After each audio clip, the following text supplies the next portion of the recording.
প্রিয় দেশবাসী, ভুল হলে ক্ষমা করে দিও, আমি চলে যাচ্ছি তোমাদের ছেড়ে। ইন্ডিয়া তাহা ভালো, ইন্ডিয়াকে কেন দোষবো আমি। অন্তর্বর্তীকালীন সরকারের বিদায় ও উপদেষ্টাদের অপমানজনক পরিণতি জুলাই আগস্টের গণ অভ্যুত্থানের আকাঙ্ক্ষাকে পুঁজি করে ক্ষমতায় বসা অন্তর্বর্তীকালীন সরকারের বিদায় লগ্নে আজ উঠে আসছে একের পর এক চাঞ্চল্যকর তথ্য। ডক্টর ইউনূস সরকারের উপদেষ্টাদের বিরুদ্ধে হাজারো বেইমানির প্রমাণ এবং ক্ষমতাগত করার বিশেষ রাজনৈতিক দলের এজেন্ট বাস্তবায়নে অভিযোগ তুলেছেন এই দেশের অনেকেই।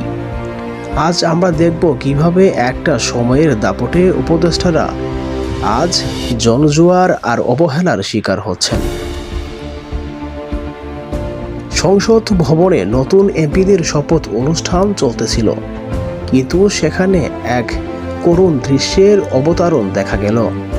বিদায় সরকার দুই হেভিওয়েট প্রার্থী আসিফ নজরুল ও সৈয়দা রিজওয়ান হাসান এক পাশে চুপচাপ দাঁড়িয়ে আছেন। তাদের সামনে দিয়ে রাজনীতির নেতারা হেঁটে গেলেও তাদের পাত্তাই দিল না।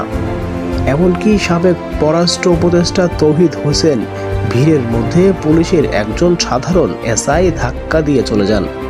যে পুলিশ এতদিন তাকে সেলুট করত, আজ তাকে উপদেষ্টা বলে মেনেই নিচ্ছেন না। সবচেয়ে বেশি আলোচনা সমালোচনা হচ্ছে আইন উপদেষ্টা আসিফ নজরুলকে নিয়ে। অভিযোগ উঠেছে তিনি আইনের নামে প্রহরণ করেছেন প্রায় 14,000 কোটি টাকা।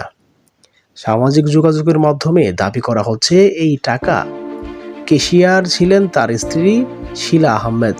জুলাই মডেলের অপেক্ষা করে তিনি একটি নির্দিষ্ট দলের এজেন্ট বা বাস্তবায়ন আওয়ামী লীগের আসামিদের জামিন দেওয়ার ক্ষেত্রে ভূমিকা রেখেছেন বলেও তীব্র নিন্দা জানান।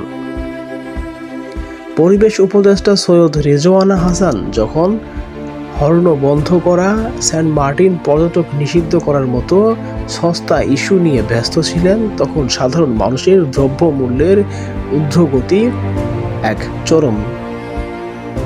নিরাপত্তা উপদেষ্টা খলিলুর রহমান সরাসরি বিএনপির সরকারের যোগ দেওয়ার প্রমাণ করলেন এই সরকার আসলে এটি নির্দিষ্ট দলের বিএম টিম। এদিকে ক্ষমতা হারানো 48 ঘন্টার মধ্যেই উপদেষ্টা দেশ ছেড়ে পালাতে শুরু করেছেন।